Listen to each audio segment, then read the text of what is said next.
Baik, Sofi Hotu, Namo Buddhaya, Bapak Ibu, Romo Ramani, serta seluruh sahabat Dhamma yang berbahagia. Kembali lagi bersama saya selaku moderator, Neta Tamaganda Puspita. Saya ucapkan selamat datang di Dhamma Sakaca Online DSO Season 6, episode 36. Malam hari ini kita akan mengangkat tema yang sangat reflektif dan aplikatif dalam keseharian kita. Dengan tema Laboratorium Abhidhamma mengamati batin dalam setiap momen. Kita akan dibimbing oleh narasumber kita yang luar biasa. Beliau adalah Dr. Cindela Yunia SPD, FPDB. Mari kita siapkan batin dan perhatian kita sepenuhnya agar Dhamma pada malam hari ini menjadi cermin dalam perjalanan spiritual kita. Sebelum kita mulai, marilah kita bersama-sama memberikan penghormatan kepada Sang Tirarata, Buddha Dhamma dan Sangha dengan memanjatkan parita nama Karapata bersama-sama. Arahang sama sambuddho bhagawa Budang Bhagawantang Abiwademi Swatato Bhagawata Dhammo Dhammang Namasami Supatipanno Bhagavato Sawaka Sanggo Sanggang Namami. Selanjutnya adalah pembacaan Dhammapada oleh Butari. Waktu dan tempat kami persilakan.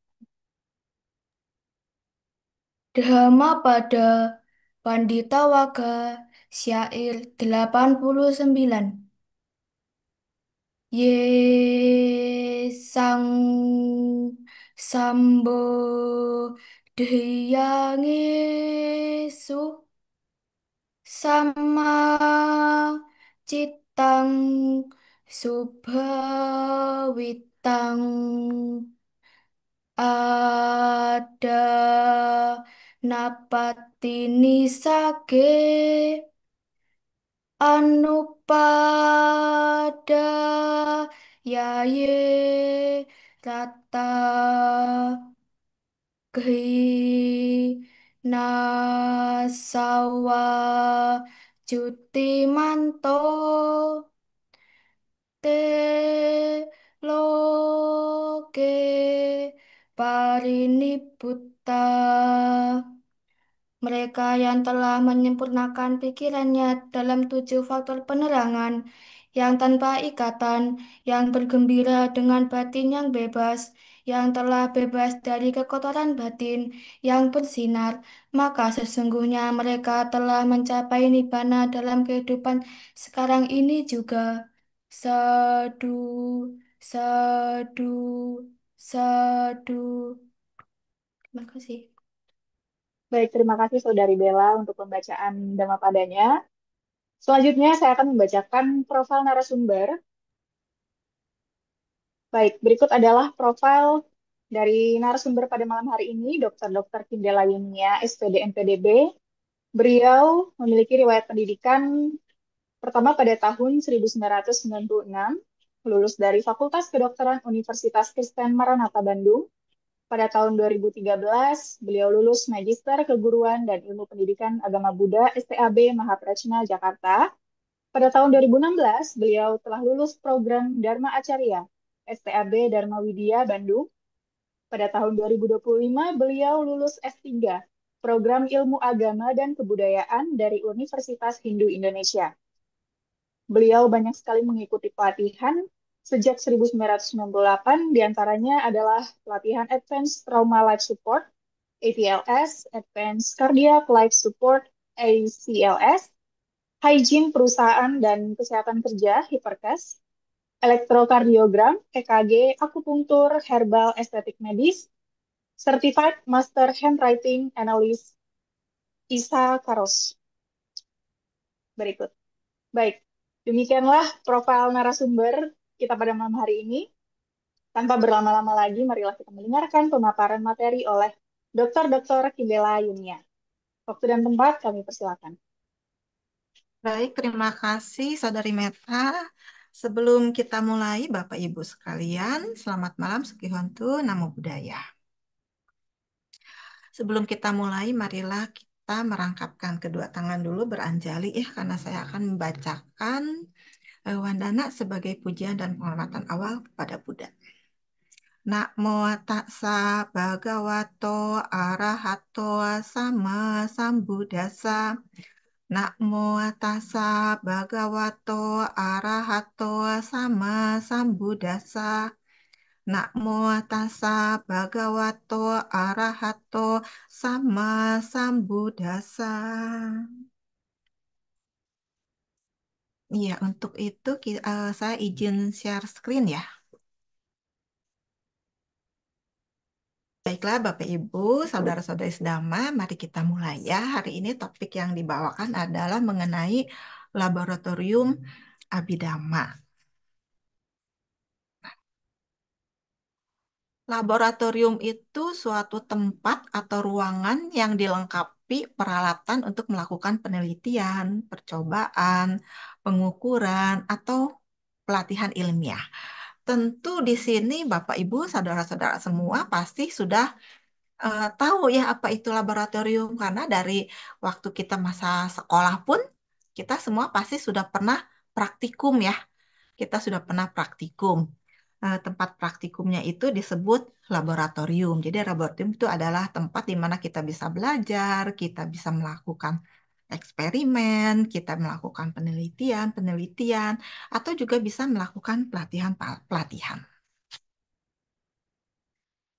Nah, laboratorium itu bermacam-macam ya, bermacam-macam. Sewaktu kita dulu sekolah, pasti yang ada adalah laboratorium kimia, fisika, biologi. Itu standar dari dulu ya. Kalau zaman sekarang bisa ditambah laboratorium komputer, bahasa, itu semua kita pelajarin ya. Lalu ada di sini saya tambahkan adanya lagi laboratorium konseling. Laboratorium konseling adalah merupakan laboratorium salah satu laboratorium dari lab psikologi, laboratorium psikologi. Laboratorium psikologi itu banyak ya. Di antaranya adalah lab konseling, lab alat ukur, lab psikoterapi, dan lain-lain. Jadi di sini saya hanya mengambil contoh laboratorium itu macam-macam. Tapi Bapak Ibu jangan khawatir, hari ini saya bukan mau mengajak Bapak Ibu untuk mempelajari macam-macam laboratorium di sini. Enggak ya. Ini hanya kita mengingat kembali ya. Ternyata kita dulu pernah praktikum ya di laboratorium ini sewaktu masih sekolah. Nah, sekarang kalau kita lihat ke dalam ajaran Buddha, itu doktrin-doktrin atau pengajaran-pengajaran Buddha itu kan ada yang dinamakan Winaya, Sutta, dan Abhidhamma. Kalau kita belajar tentang sutta, kalau kita membaca sutta itu, ada sutta panjang dalam Digha Nikaya, ada sutta yang menengah panjangnya dalam Majjhima Nikaya, ada juga sutta yang saling berkaitan ya, Samyutta, ada juga sutta yang digolongkan berdasarkan numerik nomor yaitu Anguttara Nikaya, dan ada juga sutta-sutta yang pendek yang digolongkan ke dalam Khuddaka Nikaya. Nah, kalau kita membaca sutta, terutama sutta panjang dan sutta menengah, itu seperti ada satu alur cerita ya. Jadi ada satu alur cerita. Misalnya Kutta Danta Sutta. Ini dikhotbahkannya di mana oleh siapa, isinya apa, hasilnya apa. Di situ juga ada selain ceritanya, cerita kejadiannya, ada dialog antara Buddha dengan siswanya atau yang lainnya. Di situ juga ada pesan-pesan moral ya di dalam sutta itu, ada nasihat dan lain-lain. Itu adalah sutta. Sedangkan di dalam Abhidhamma, kalau kita baca, Abhidhamma sudah tidak seperti sutta lagi. Jadi sudah tidak ada dialog, sudah tidak ada lagi cerita gitu ya. Udah nggak ada lagi contoh moral atau nasihat. Tetapi dalam Abhidhamma itu yang akan kita temui adalah struktur dan peta ya, struktur dan peta. Yaitu Abhidhamma itu adalah ajaran Buddha yang menjelaskan fenomena batin dan jasmani secara sangat mendalam dan sistematis. Di sini sistematis ya, sistematis, sifatnya analisis. Jadi fenomena-fenomena dalam batin dan jasmani kita itu dijelaskan secara sistematis dan analisis. Kalau di dalam sutta misalnya ada contoh moral. Nah, misalnya apabila kita atau kalian semua ingin hidup rukun, berarti kalian harus misalnya saling berbagi, saling mencintai, jangan saling membenci, dan sebagainya. Nah, kalau di Abhidhamma, kita udah nggak ketemu lagi. Seperti kita harus saling berbagi, atau kita tidak boleh saling membenci, atau sekarang misalnya saya sedang marah, saya sedang iri, atau saya sekarang sedang baik hati, sedang senang. Nah, itu sudah tidak seperti itu lagi kalau di dalam Abhidhamma. Tetapi di dalam Abhidhamma yang kita tahu, yang dipelajarin adalah struktur atau petanya bersifat sistematis dan analisis. Ya berarti kalau misalnya sekarang kita sedang iri, berarti kesadaran atau pikiran kita adalah pikiran yang disertai dengan faktor mental iri yang menyertainya. Gitu. Jadi bukan saya iri, tetapi eh, pikiran yang disertai dengan faktor mental iri yang sedang muncul gitu. Apabila kita sedang berdana, berarti adalah pikiran maha baik yang disertai faktor mental welas asih, cinta kasih atau senang berdana itu yang muncul. Itu jadi seperti itu perbedaan dari Sutta dan Abhidhamma secara umum. Nah, jadi dengan demikian di dalam Abhidhamma itu ada 4 materi pokok yang dipelajari ya, yang disebut sebagai kebenaran atau realita hakiki atau disebut paramata, paramata dhamma ya.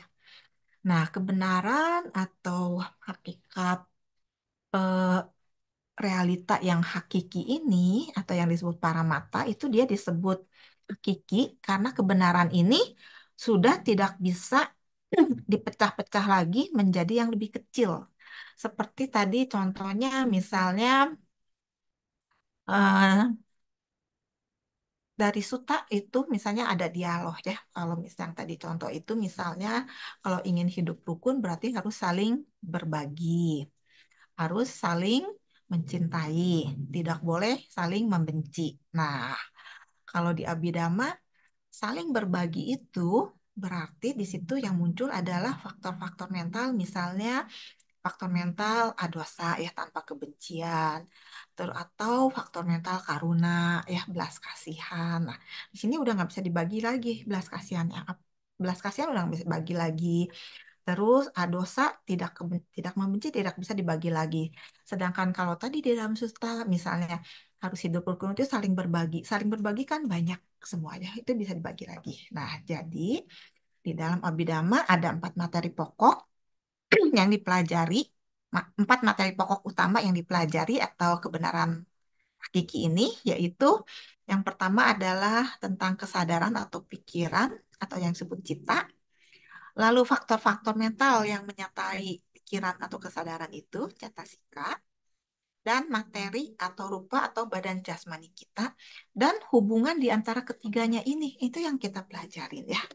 Dan juga dipelajarin tentang nibbana atau keadaan batin yang terbebas dari kekotoran batin ya, terbebas dari loba, dosa, dan moha, terbebas dari keserakahan, kebencian, dan kegelapan batin.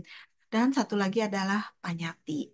Panyati itu adalah biasa kita sebut sebagai konsep ya.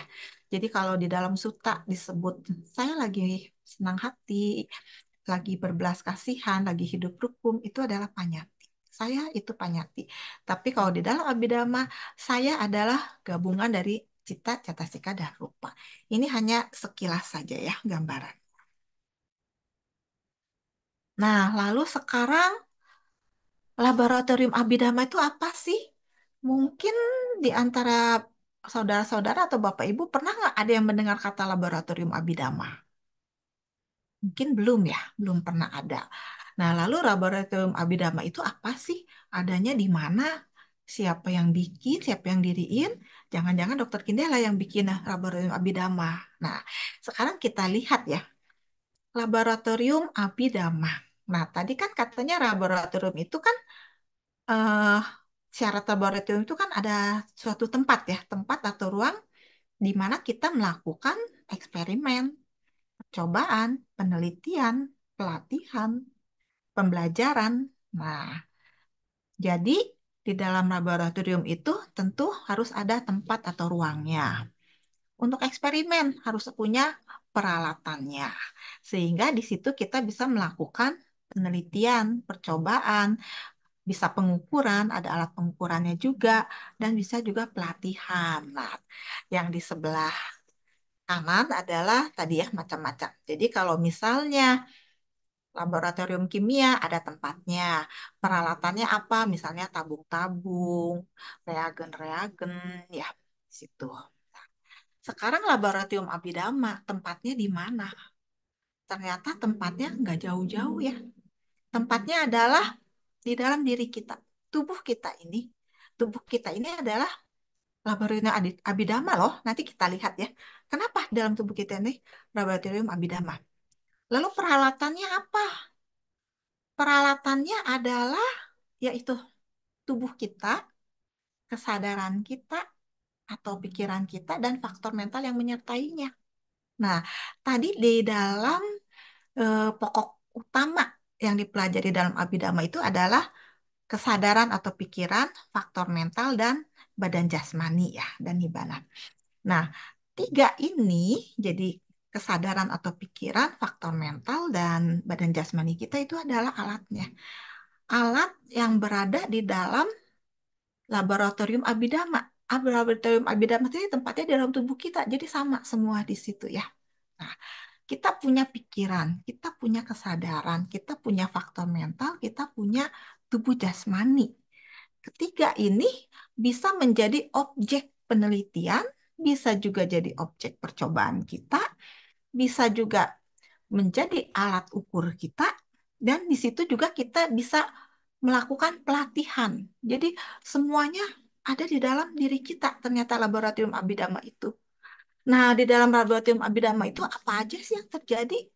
Ternyata luar biasa sekali ya laboratorium Abhidhamma ini. Apa yang kita pelajari di laboratorium kimia, fisika, biologi, komputer, bahasa, konseling itu semuanya bergabung menjadi laboratorium Abhidhamma. Di dalam laboratorium kimia kita mempelajari reaksi zat-zat ya. Nah, nanti juga sama di dalam tubuh kita pun ada reaksi zat-zat.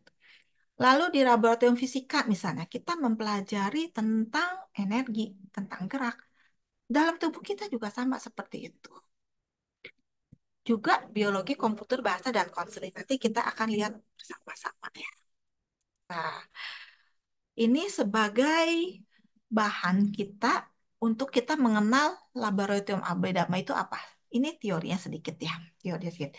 Di dalam tubuh jasmani kita, kita memiliki 5 indera ya, atau panca indera, yaitu indera penglihatan. Dengan objeknya adalah objek penglihatan ya, bentuk, warna. Lalu kita punya indera pendengaran. Indera pendengaran objeknya adalah suara, sehingga kita bisa mendengar. Lalu kita punya indera hidung, penciuman. Objeknya adalah berbagai macam bebauan dan wangi-wangian. Lalu kita punya indera lidah, pengecap. Objeknya adalah berbagai macam rasa. Lalu kita punya objek kulit atau objek sentuhan. Objek indera kulit atau indera sentuhan ya, objeknya adalah berbagai macam yang bisa kita sentuh. Halus, kasar, dan sebagainya ya. Lalu ada satu lagi indera yaitu indera pikiran. Objeknya adalah objek-objek mental atau berbagai macam ide. Nah, di dalam tubuh kita sendiri, selain kita memiliki tadi 6 indera, panca indera sama pikiran jadi 6 indera, kita memiliki banyak organ-organ tubuh ya. Ada otak, ada jantung, dan sebagainya. Nah, dari kontak antara panca indera, misalnya mata kita kontak dengan objek penglihatan yang baik, itu nanti di dalam tubuh kita reaksinya apa. Di dalam batin kita itu reaksinya apa. Inilah yang kita pelajari di dalam laboratorium Abhidhamma ini. Nah, objek-objek yang kita terima itu akan menimbulkan kesadaran ya. Misalnya tadi, misalnya mata kita melihat dengan objek pemandangan atau benda yang bagus. Di situ nanti akan muncul reaksi batin kita akan muncul, faktor mental kita akan muncul. Yang muncul macam-macam. Apakah akan muncul kesenangan, keserakahan, kalau objeknya bagus. Tapi kalau objeknya kurang baik, misalnya tiba-tiba kita lagi jalan, ada yang nimpuk pakai batu. Nah, berarti ada sentuhan ya, sentuhan batu dengan tubuh jasmani kita ya, dengan kulit kita. Reaksi kita apa? Reaksi kita bisa, misalnya bisa marah, atau bisa biasa-biasa aja, atau bisa bingung. Siapa ini yang lempar batu, dan sebagainya. Nah, di sini saya menuliskan beberapa faktor mental yang mungkin bisa muncul ya di dalam diri kita.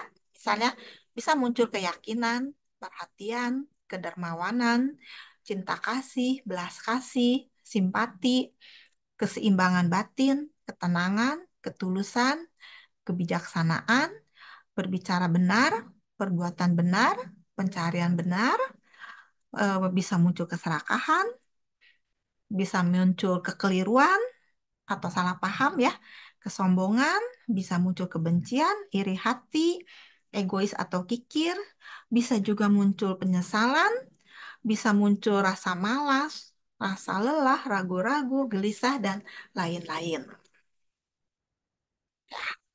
Nah, sekarang saya akan mengajak Bapak Ibu, saudara-saudara sadari sedama, untuk kita eksperimen yuk di dalam laboratorium Abhidhamma.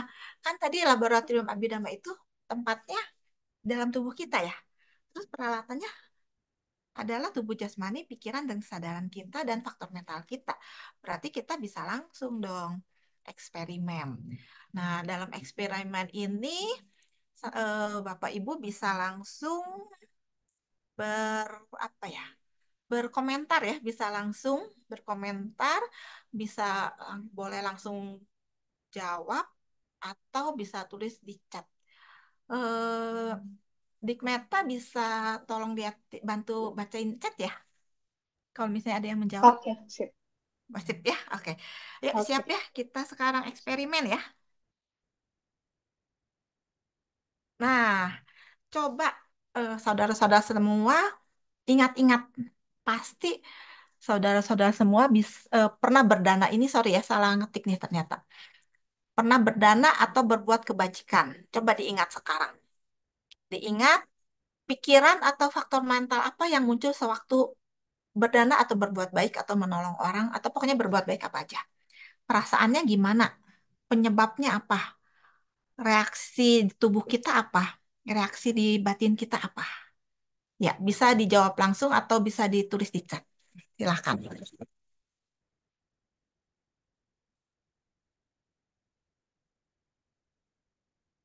Dia mau jawab. Saya coba jawab dokter. Ya, Oke, silahkan. silakan, silakan. Baik. Jawab. Kalau pikiran faktor mental apa yang muncul ya?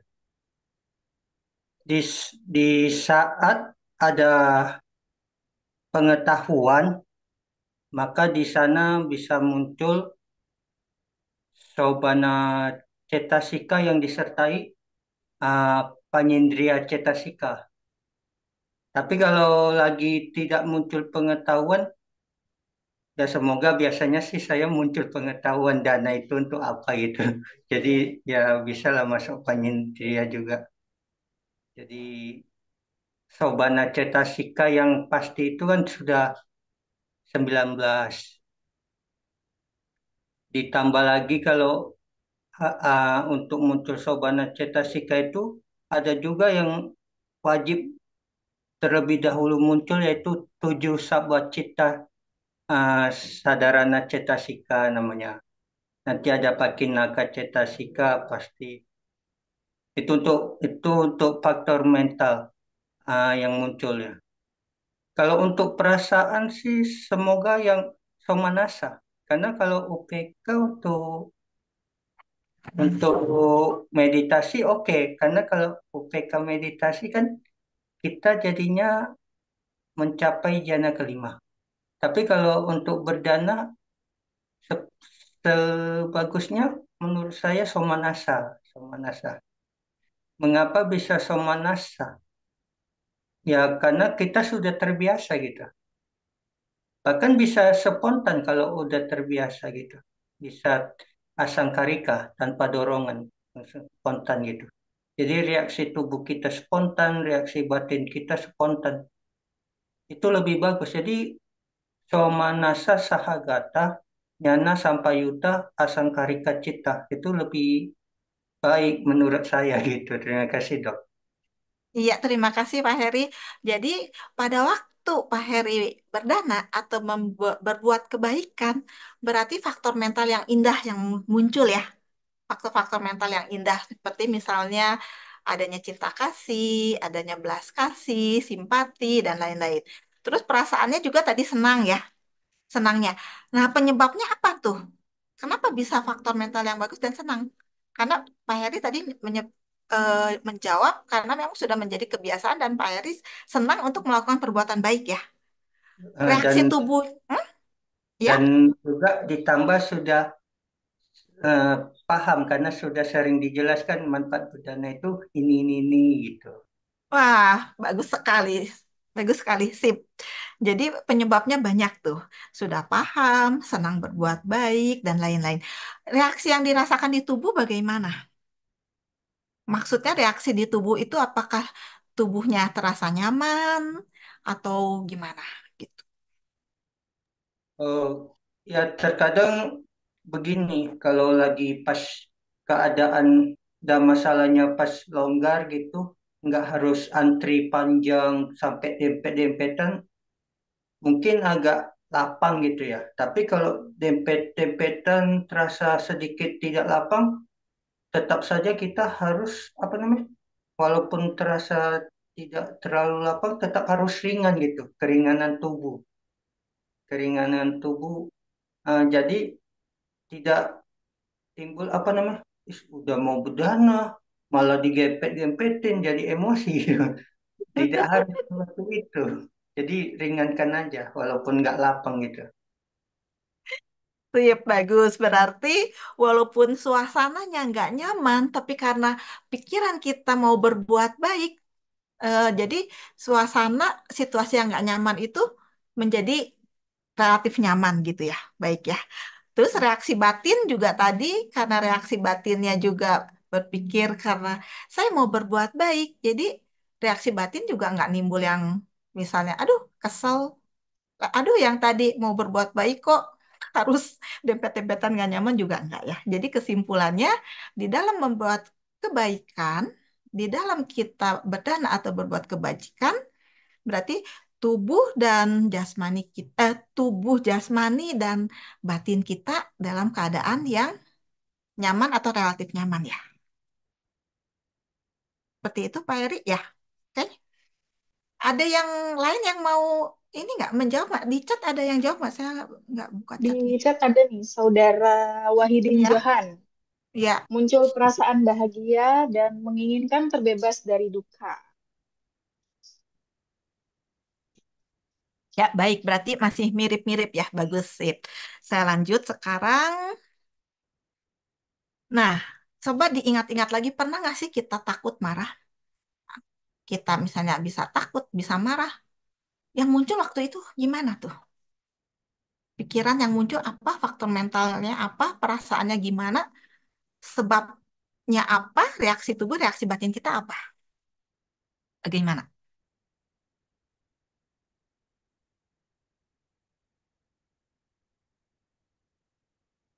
Ya, silakan kalau mau di chat atau langsung bisa.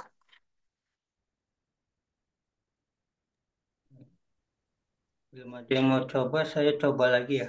Ya, silakan. Marah, Pilihannya takut atau marah. Takut. Saya coba yang takut. Waktu Iya, itu, oke. waktu itu pas kejadiannya nonton bioskop horor nih. Iya, Yang namanya bioskop horor, kadang ada jump scare-nya gitu. Jump iya. scare, terkejut, kadang takut juga gitu. Sebenarnya pada saat takut, hmm, faktor mental yang muncul aku salah malahan. Aku salah, takut. Karena perasaannya Domanasa. Apalagi kalau kita sudah nontonnya itu sampai mendalam. Bisa-bisa selesai nonton itu keluar dari bioskop, sudah sampai jalan pulang. Perasaan itu masih seperti kita diikuti gitu. Perasaan bah tidak nyaman, tidak menyenangkan, takut gitu. Ada juga penolakan gitu. Ya penyebabnya itu ya mungkin kita belum bisa melihat sebagaimana adanya bahwasanya memang ada makhluk seperti itu. Di dalam 31 alam itu kan eh, ada juga termasuk makhluk peta. Tapi karena kita belum terbiasa melihatnya, jadi kita menolak keberadaan mereka. Itu yang menyebabkan kita menjadi takut. Seandainya kita paham betul bahwa oh ya memang makhluk seperti itu memang ada karena Buddha sendiri menjelaskan di dalam 31 alam kan memang ada makhluk peta. Jadi untuk apa takut gitu. Mungkin kalau kita paham seperti itu bisa. Tapi kebanyakan walaupun teori sudah diajarkan tetap saja takut. Mungkin memang nggak paham secara batin. Pahamnya hanya secara teori. Akhirnya reaksi tubuh seperti eh, bulu kuduk merinding, berdiri gitu ya. Ya seperti itulah reaksi batin juga kadang mudah kagetan gitu. Mungkin gitu Iya. aja. Ya, terima kasih Pak Heri. Jadi, ketika mengalami rasa takut, perasaannya nggak nyaman ya. Perasaannya tidak tidak menyenangkan ya, Doma Salasa, tidak menyenangkan. Penyebabnya adalah tadi nonton film horor, lalu kebawa pikirannya oleh film horor itu takut. Misalnya tadi film horornya ada makhluk yang alam nyata ya, yang nggak bagus, yang menakutkan. Nah, itu penyebabnya. Eh, Padahal itu cuman film sebetulnya. Reaksi tubuh tadi bulu kuduk berdiri, ada berdebar-debar nggak? Mudah kagetan kalau saya bilangnya. Mudah kagetan, ya. Reaksi batin ya tadi ya, ada penolakan juga ya, nggak seneng apa. Nah, kalau sekarang yang marah, marah itu biasanya apa nih? Ada yang menjawab di chat nggak ya? Coba. Kalau yang marah belum ada sih ini, Bu. Yang Saya boleh izin izin menjawab nggak yang marah? boleh silakan. Oke, ini sambil belajar juga ya. Iya. Kalau untuk marah ya saya coba mengingat lagi peristiwa saat saya marah. Biasanya sih pas lagi berselisih paham sama orang tua atau sama pasangan, biasanya sih faktor mental yang muncul itu paling dirasain sih kebencian ya. Kemudian Mm-mm. jadi berprasangka buruk sama orang lain.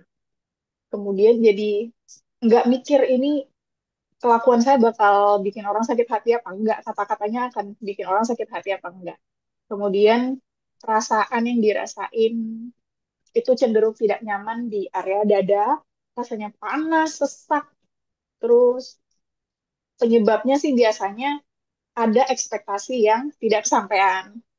Kemudian Mm-mm. eh, apa ya? Asumsi saya terhadap orang ini tuh saya menilai kalau ini orang menyakitin saya. Kata-katanya ini bikin saya sakit hati, bikin saya emosi, bikin saya marah gitu. Kemudian ya ada ego yang kesentil gitu penyebabnya biasanya. Kemudian reaksi tubuh biasanya tuh keringat dingin, jantung rasanya berdetak lebih kencang daripada biasanya. Kemudian ada suara bisa kayak meninggi, mau melonceng gitu. Dan reaksi batin yang dirasain seperti eh, pengen silent treatment, pengen menghindar, kemudian cenderung apa ya, pengen nyimpen dendam gitu loh, kayak pengen marah terus. Ya kemudian tapi setelah marahnya udah reda, jadi menyesal begitu. Iya, terima kasih. Aduh, ini bagus sekali Meta. Penjelasannya Iya. rinci banget. Rinci banget. Jadi pada waktu marah, pikiran Mm, yang muncul itu yang dominan kebencian tadi ya. Perasaannya mm, tentu tidak menyenangkan ya, nggak enak ya. mm. Penyebabnya tadi udah disebutkan adanya satu misalnya ekspektasi yang tidak Nggak nyampe. kesampaian. Berarti di sini Mm, muncul loba juga ya, ekspektasi nggak betul. kesampaian itu kan loba Mm, juga.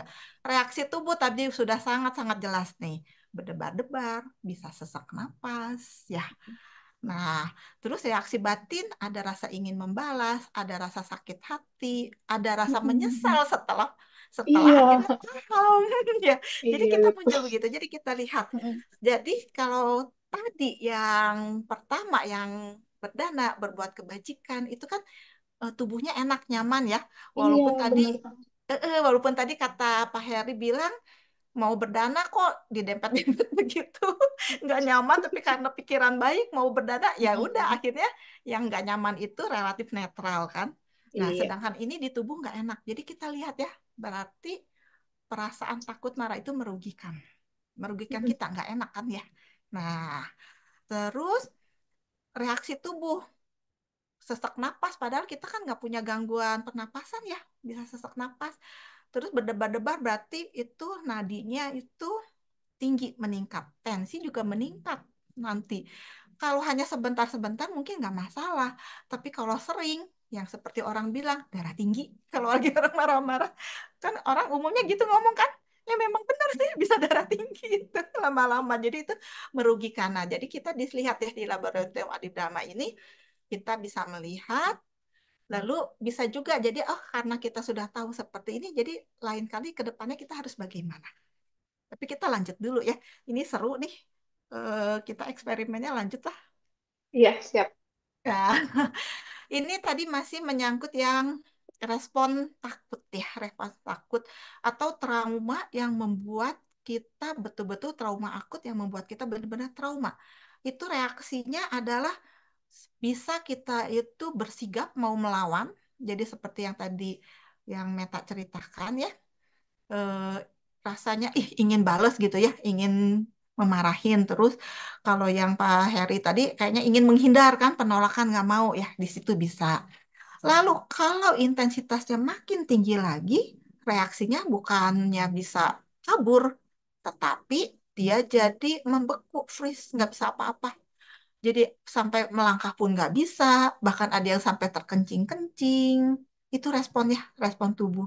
Tentu semua nggak menyenangkan. Nah, itu yang akut. Tapi kalau yang sudah lama-lama, udah mulai adaptasi, udah mulai tahu, biasanya timbul rasa takut. Timbul rasa takut itu akhirnya misalnya meresponnya dengan, ya sudahlah ya ngikutin aja lah.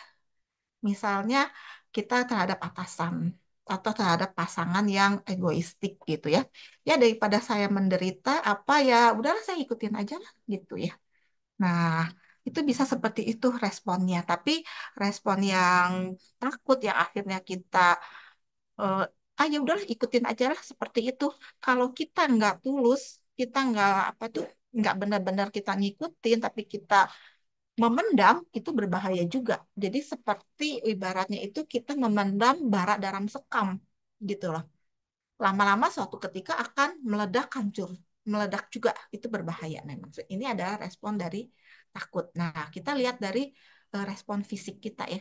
Ternyata respon fisik kita itu berespon ya mengikuti apa yang kita pikirkan, apa yang kita rasakan gitu. Nah, kita lanjut. Nah, sekarang ada lagi misalnya salah paham. Nah, salah paham. Gambar yang pertama ada angka entah 9 entah 6. Dilihat dari kiri itu 6, dilihat dari kanan itu 9, dua-dua ngotot saling pengen yang benar. Nah, ya.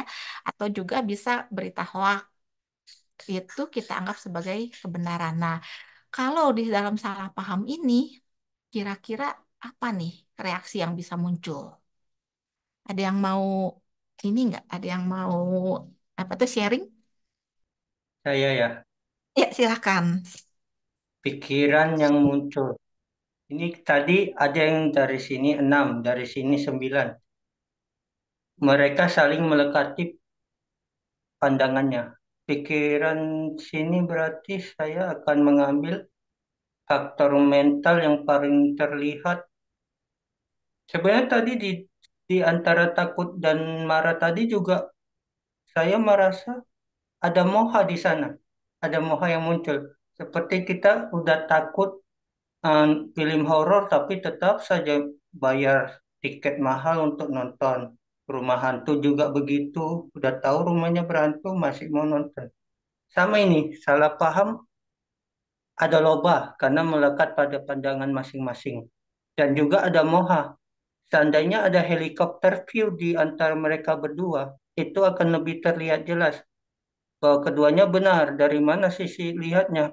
Dari sini memang 6, dari sana memang 9. Jadi kalau dilihat sebagaimana adanya, mereka nggak perlu bertengkar. Tapi karena mereka melekat, jadinya lobah dan disertai dengan moha. Perasaannya bisa bisa somanasa, bisa UPK sih. Misalnya kalau mereka saling berdebatnya itu dengan penuh rasa bahagia gitu ya. Eh, ini termasuk orang yang suka berdebat, jadi dia bahagia kalau berdebat gitu. Tapi kalau yang nggak terlalu suka berdebat tapi tetap mau berdebat ya nggak terlalu bahagia, tapi UPK gitu. Debatnya itu debat tenang, misalnya forum debat, ya buka forum debat yang pesertanya itu masih ingin berdebat tapi nggak terlalu suka berdebat gimana gitulah. Penyebabnya karena adanya melekati pandangan masing-masing. Misalnya seperti ekor gajah dengan beberapa orang buta gitu. Kan ada yang pegang belalainya, ada yang pegang ininya. Akhirnya masing-masing punya pendapat sendiri dan dilekati gitu. Reaksi tubuh yang saya kurang paham. Tapi kalau reaksi batin pasti saling mempertahankan pandangan yang dianggap benar, padahal belum tentu benar gitu. Reaksi tubuh nanti dokter tolong bantu. Terima kasih dokter. Iya, terima kasih Pak Heri. Ternyata di dalam salah paham ini banyak sekali ya. Bisa keluar moha, bisa keluar somanasa, malah bisa ya. Ada yang senang ya berdebat, malah bahagia ya kalau berdebat. Kalau nggak berdebat nggak bahagia gitu. Ternyata bisa ada juga ternyata. Jadi bermacam-macam. Reaksi tubuh mengikutin. Kalau misalnya salah pahamnya itu bikin berantem, ya tadi reaksi tubuhnya bisa berdebar-debar, bisa macam-macam. Tapi kalau misalnya salah pahamnya yang bikin lucu, misalnya itu gambar kedua ya. Ada si bapak sebenarnya dia ingin orang itu memperhatikan atau melihat gelas yang dia pegang. Nah, si anak benar tuh merhatiin. Tapi si ibu dan si bapak salah. Dia pikir dia harus memperhatikan si anaknya. Kan akhirnya bikin lucu gitu ya. Bikin lucu juga. Tapi mungkin bisa juga si ibu atau si bapak timbul seneng ngelihat anaknya, oh anaknya kok bener-bener memperhatikan ya, jadi diem bisa juga. Jadi responnya banyak nih. Ada ini lain nggak? Ada respon lain nggak, Pak? Dari. Ada dari Saudara Wahidin. Reaksi Iya. tubuh tidak jelas dan reaksi batin sama dengan perasaan. Oh ya, oke ya. Jadi bisa banyak macam-macam ya. Tadi kita lanjut nih seru juga. Nah, ini kalau bisa banyak yang menjawab nih. Ini gambar apa nih? Pas waktu sekilas lihat awal gambar apa? Wanita muda atau wanita tua? Kalau sekilas sih kelihatan kayak wanita muda ya. Enggak, jawabannya antara wanita muda, iya wanita muda atau wanita tua. Wanita muda. Wanita Sekilasnya muda. wanita muda. Yang ada jawaban lain? Maksudnya oh, yang lain ada jawab nggak? Saudara Wahidin jawabnya wanita muda juga. Iya. Teman-teman yang lain gimana nih? Pas pertama kali ngelihat wanita muda atau wanita tua, Wajahnya menghadap ke sana, nggak ke sini, jadi nggak terlihat nggak muda atau Iya. kelihatan. Ya, jadi nggak sekilasan aja. Ini tua atau muda?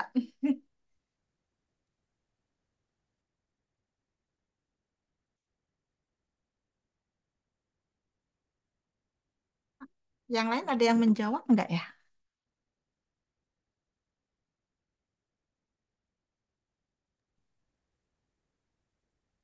Dari rambut kelihatan muda. Dari rambut kelihatan muda, berarti wanita muda ya. Lalu ada jawaban lain? Pak Heri mau Sejauh pilih, ini belum eh ada. belum ada. Pak Sejauh Heri ini mau belum ada. jawab wanita muda, wanita tua. Kalau dari rambut warna hitam mudah, tapi kalau yang udah beruban itu harusnya tua itu yang putih itu. Jadi mau pilih yang mana? Wah, ini daripada saya salah pandangan lebih baik mukanya kesinikan dulu. Saya nggak pilih deh. Kalau misalnya ini tidak berwarna hitam putih, ini saya ngambilnya yang berwarna ya. Seharusnya ngambil yang hitam putih. Hanya ada gambar hitam putihnya juga sih. Kalau hitam putih berarti nggak ada warna coklat hitam atau putih ya. Hanya hitam dan putih. Jadi kebanyakan semuanya jawabnya wanita muda ya. Nah, sebetulnya gambar ini bisa sebagai wanita muda. Kalau sebagai wanita muda, ini kursor saya kelihatan nggak ya? Kalau sebagai wanita muda, ini yang lengkungan ini adalah dagunya, ini telinganya, terus yang garis ini adalah kalung, ya, kalung, choker. Nah, kalau sebagai wanita tua, telinga si gadis ini adalah matanya, dagunya itu adalah hidung seorang nenek yang gede, yang tadi kalungnya ini adalah mulut si nenek, yang bawahnya ini yang kelihatan leher di atas dada ini adalah dagunya si nenek. Kebayang nggak? Kebayang, kebayang. Kebayang ya. Nah, kalau udah kebayang kelihatan nggak wanita tuanya? Iya, kelihatan hidungnya kayak bangir gitu ya, kayak Ya. jam gitu. eh, Nah, jadi dalam satu gambar yang sama, ini kebenaran tadi menjawabnya wanita muda semua ya, nggak ada yang tua ya. Tapi pas ada yang menjawab wanita tua juga ada. Ini kurang banyak sih orangnya. Kalau banyak lebih seru nih. Lanjut ya. Nah, ini tampak wajah dari depan atau dari samping? Depan. Dari depan yang lain? Ini dua wajah ini dokter. Ada yang dari depan ketika matanya melihat ke sini. Kalau dari samping hidungnya ke sana. Jadi ada dua ini. Kalau yang depan Kalau pas sekilas waktu begitu tampil, yang kelihatan yang mana? saya malah melihat dua. Langsung, sip. Nah, ini memang benar ya, matanya melihat ke depan, tapi hidungnya dari samping, bibirnya dari samping, telinganya dari depan. Jadi, dalam satu gambar yang sama, bisa beda pendapat ya. Bisa beda pendapat. Ada yang bilang ada dua-duanya, ada yang bilang dari depan, ada yang bilang dari samping. Padahal satu gambar yang sama. Jadi, kita lihat sudah dua gambar ya. Satu gambar yang sama, itu respon tiap orang tuh beda-beda. Ada yang responnya, jawabannya dari depan, ada yang dari samping, ada wanita muda, ada wanita tua. Padahal objeknya sama, melihat dalam waktu yang sama juga. Nah, kalau ini gambar apa?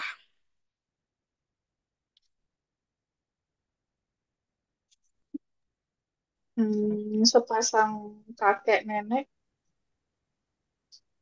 Iya, Eh, ada pendapat lain. Yang lain ada yang jawab nggak? ada tiga gambar ini ya.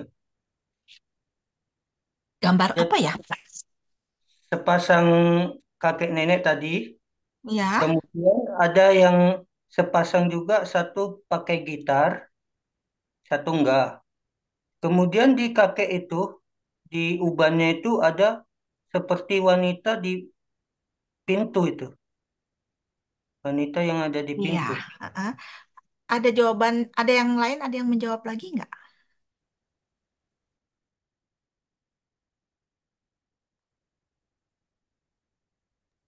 Ada yang jawab sedang nyanyi. Sedang nyanyi.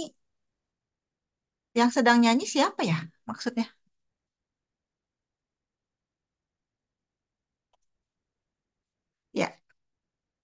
Nah, ini kalau dibesarkan, ternyata ini bukan gambar wajah kakek nenek ya, tapi gambar dua orang yang tadi Pak Heri bilang, ada yang pegang gitar, ada yang pegang ini. Jadi sebetulnya bukan gambar kakek nenek. Jadi kita tertipu dari awal ya. Waktu awal lihat gambarnya seperti gambar wajah kakek dan nenek, tapi ternyata ini. Nah, ini jadi bisa juga tadi ada kesalahan dalam apa ya, memkognisi atau mempersepsikan ya, karena gambarnya seperti ini. Nah, lanjut. Nah, ini gambar apa?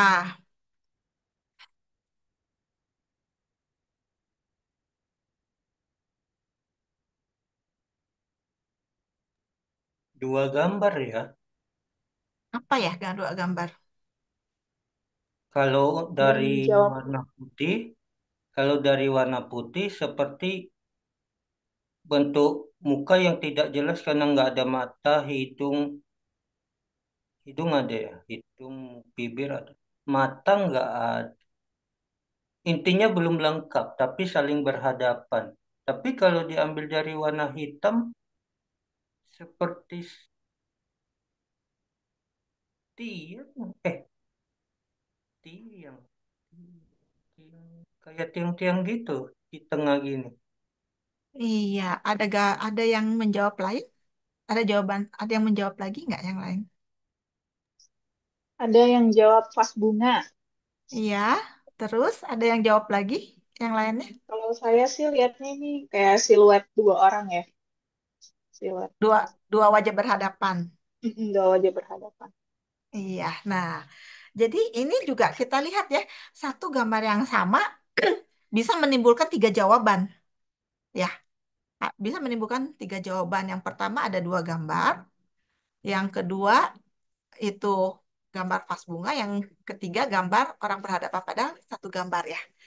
Interpretasinya bisa macam-macam berarti. Nah, lalu kita lihat. Nah, ini kita lihat. Sekarang kalau seandainya ada sesuatu yang kita nggak mengerti, seperti misalnya contohnya yang gambar paling atas, kiri, itu dia berkata X.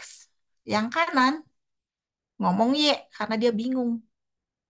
Nah, terus eh, yang bawah juga sama, bingung ya menjawabnya jadi nggak nyambung. Terus gambar yang banyakan ini ada yang ngomong apa, ada yang ngomong apa. Nah, kira-kira kalau misalnya ada sesuatu yang kita nggak mengerti, respon kita gimana? Reaksi batin yang muncul apa gitu ya maksudnya ya. Faktor Bingung. mental kita bingung. Terus, Eh, Setelah bingung, biasanya masih bisa memutuskan. Tapi memutuskannya itu tidak tetap. Misalnya, oh saya pilih X. Tidak lama kemudian, sepertinya Y ya. Kemudian, eh sepertinya X ya. Atau Y ya. Jadi bingung gitu kan. Dari bingung situ melanjut, ragu lah. Jadi nggak bisa memutuskan gitu. Jadi nggak memutuskan sama sekali. Intinya dari bingung menjadi ragu. Nah itu bisa dikatakan faktor mental aku salah cetasika karena tidak berguna. Ketika kita bingung dan ragu menjadi faktor mental yang tidak berguna. iya, terima kasih. Saya mau lihat lagi ada yang menjawab nggak yang lain. Diam aja, ada yang jawab diam aja, Saudara Wahidin. Ya, ada yang diam aja. Terus ada yang jawab apa lagi? Kayaknya kalau di kondisi kayak gini, reaksi batin yang muncul tuh berasumsi ya kayaknya. Kayak mengira-ngira, kayaknya nih orang ngomong ini deh gitu. Kayak berusaha menerjemahkan. Ya, berarti responnya bisa muncul banyak ya. Bisa ada yang diam aja, bisa ada yang berasumsi, ada yang ragu-ragu, ah pilih ini, pilih itu. Tapi bisa nggak misalnya sekarang, contohnya ya, ada orang, kita ketemu orang, terus kita nggak kenal sebetulnya. Cuman pas papasan di jalan mungkin kesenggol atau apa, tiba-tiba orang itu marah. Marah dalam bahasa yang kita mengerti. Kita reaksinya gimana tuh? Bisa marah, bisa ingin membalas, bisa diam aja, atau bisa juga pikir orang gila kali ya. Berpikir begitu, bisa kan ya? Nah, tetapi kalau misalnya orang itu teriak marah-marah ke kita dalam bahasa asing yang kita tidak mengerti, respon kita bisa beda nggak dengan yang tadi bisa mengerti? Bisa beda kan?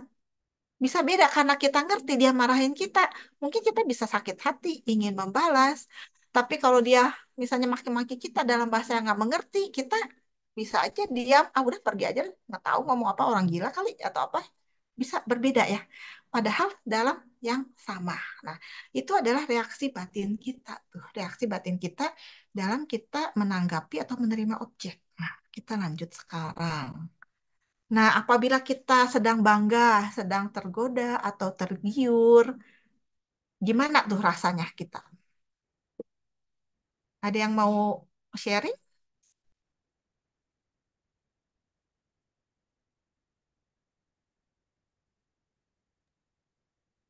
Bangga, bangga, hmm, mana? Bangga dalam mana? Eh, Misalnya kita membuat pembandingan juga termasuk kesombongan atau mana. Misalnya saya berkata, saya lebih kaya dari dia. Atau saya lebih pintar, lebih juara dari dia. Atau mungkin, kok saya lebih miskin dari dia. Atau saya dan dia itu kekayaannya sama loh gitu. Kepintarannya sama gitu. Membanding-bandingkan diri. Padahal kan udah dibilang, ojo dibanding-bandingke, ojo disaing-saingi, nanti saya yang kalah kan gitu. Itu mana kalau tergoda, tergiur, berarti bangga, tergoda, tergiur itu adalah bagian dari loba, loba. Jadi pikiran dan faktor mental yang muncul itu udah pasti yang aku salah karena loba. Perasaannya bisa Somanasa, bisa UPK. Misalnya kalau ada seseorang yang bangga dengan perasaan yang sangat bahagia, Somanasa. Tapi kalau bangganya itu yang dibilang terlalu senang enggak, tidak senang juga enggak, berarti PK gitu ya. Penyebabnya ya karena ada dimulai dari titik, setelah titik lenyap muncullah ini. Misalnya ini aku, ini diriku gitu. Ini milikku, menjadi eh, sombong juga bisa gara-gara itu. Ya, reaksi tubuh kadang ya bisa meninggikan diri, kadang bisa jadi apa namanya, memamer-mamerkan gitu. Reaksi batinnya seperti ingin memamerkan, makanya dari pikiran adalah pelopor. Ketika pikiran ingin memamerkan, maka bisa dipamerkan lewat tubuh dan lewat ucapan gitu. Terima kasih ya, dokter. Iya, terima kasih. Ada jawaban yang lain nggak? Ada yang lain mau sharing nggak?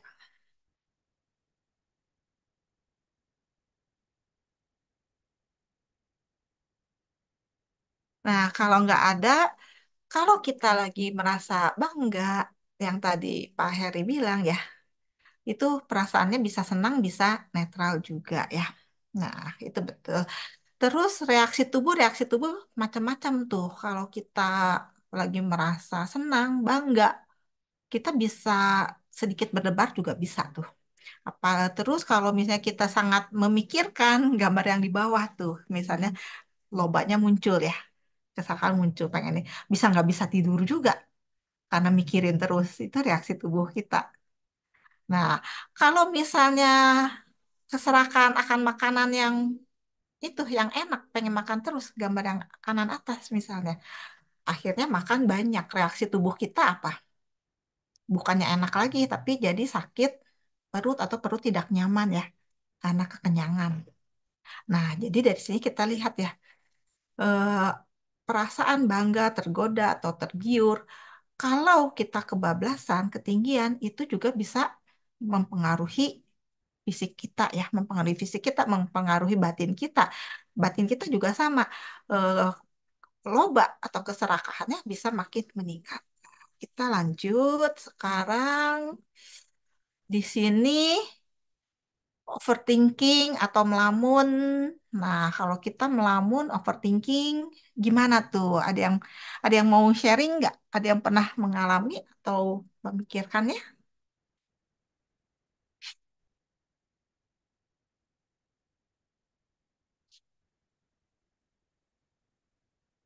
Iya.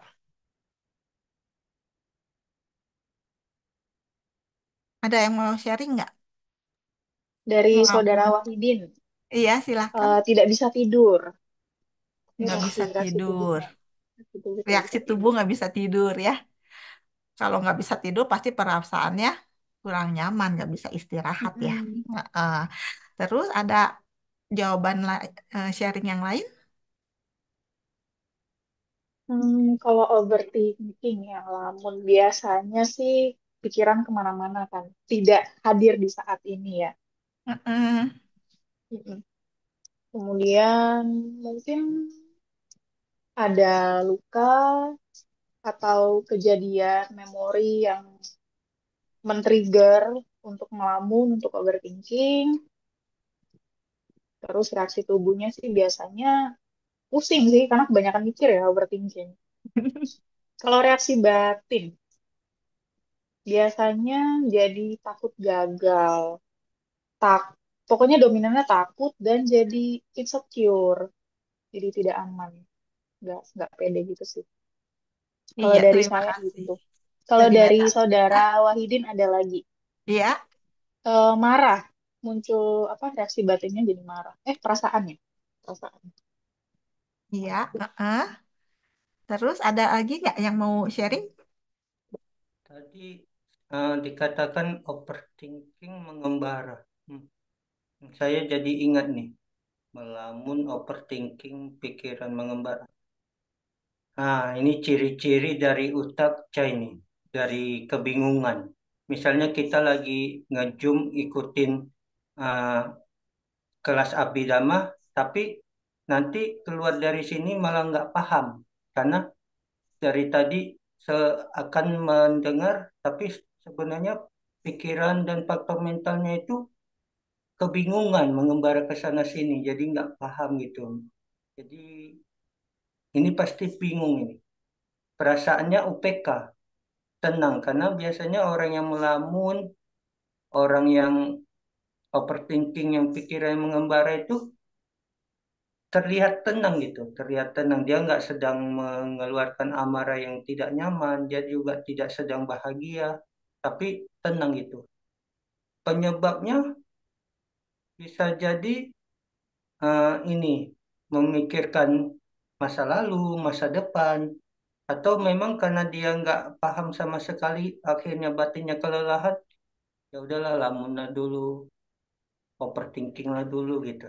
Nanti saya paham nggak ya? Kayaknya saya kok sulit kali memahami Abhidhamma ini ya. Abhidhamma ini ternyata benar-benar sulit, jadi overthinking deh gitu. Reaksi tubuh terlihat tenang, terlihat seperti mengikuti zoom, tapi ada istilah gini juga, tubuhnya di sini, tapi batinnya bisa jadi nggak di sini gitu. Perhatiannya bisa jadi perhatiannya bukan di sini, tapi diarahkan ke masa lalu, masa depan gitu. Reaksi batinnya ya seperti itu. Terima kasih, Dok. Iya, terima kasih. Ada yang lainnya lagi nggak? Ada yang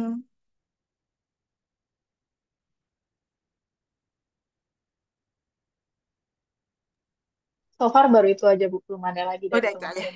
Oke, ya terima kasih. Nah, jadi tadi seperti Pak Heri yang saya dari Pak Heri dulu ya. Misalnya ikut kelas Abidama, ngelamun, jadi nggak paham. Jadi kayak yang dikatakan tubuhnya di sini, pikirannya di mana. Jadi seolah-olah seperti mendengar, harusnya sih bisa mendengar ya, tapi karena melamun nggak bisa mendengar. Sama halnya seperti gambar yang di atas kiri ya. Matanya terbuka, Di depannya ada kertas, garis-garis, ada silang. Tapi yang di dalam pikirannya bukan seperti ini. Jadi dia nggak lihat ya. Walaupun matanya baik, matanya terbuka, ada objek di depan, dia nggak bisa lihat. Nah, padahal harusnya ada kontak ya antara mata dan mata dengan objeknya ya. Tapi dia nggak bisa. Yang tadi Pak Heri contohnya mendengar. Terus yang tadi dari Meta, eh, kalau overthinking tadi ada yang dari Wahidin Johan juga ya. Yang nggak bisa tidur, ada yang jadi gelisah, banyak mikirkan macam-macam. Nah, jadi kita lihat reaksi batin kita itu seperti apa. Walaupun ada objek, walaupun apa tuh panca indera atau enam indera kita baik, ternyata bisa kita nggak lihat juga ya. Walaupun ada suara kita di sini, di depan bisa nggak kedengaran juga. Ya, berarti di situ harus ada perhatian. Perhatian supaya kita bisa mencerap objek itu. Bisa muncul kesadaran mendengar, kesadaran melihat. Harus ada perhatian. Nah, perhatian itu fokusnya kemana? Nah, kalau yang tadi gambar hitam putih dua wajah berhadapan, kalau fokus perhatiannya ke yang putih, terlihatlah gambar dua wajah yang berhadapan. Tapi kalau fokus perhatiannya ke yang hitam, jawabannya nanti pilar, vas bunga, dan sebagainya. Padahal gambarnya sama, tapi fokus perhatian berbeda, bisa berbeda. Nah, berbeda penangkapan menimbulkan reaksi batin yang berbeda, bisa berbeda juga. Kita lanjut. Nah, sekarang kalau dalam keadaan meditasi.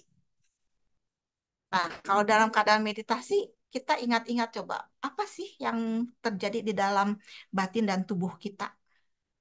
Faktor mental apa yang muncul, perasaannya gimana, tubuhnya gimana? Ya, ada yang mau sharing?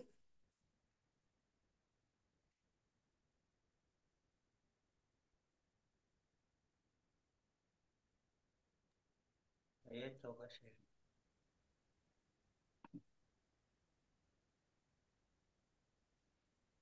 Eh, dalam meditasi bisa muncul dua dua jenis pikiran dan faktor mental. Maksud saya bisa muncul yang aku salah, walaupun seharusnya itu kita usahakan ku salah. Bisa muncul yang namanya kilesa, pingin pingin cepat selesai. Kalau lambat selesainya, pingin menolak, kan itu jadi dosa. Aku salah. Yang seharusnya kan sati ya, sati perhatian penuh, eh, biar aku salah. Gitu ya. Nah, lalu perasaannya juga bisa macam-macam.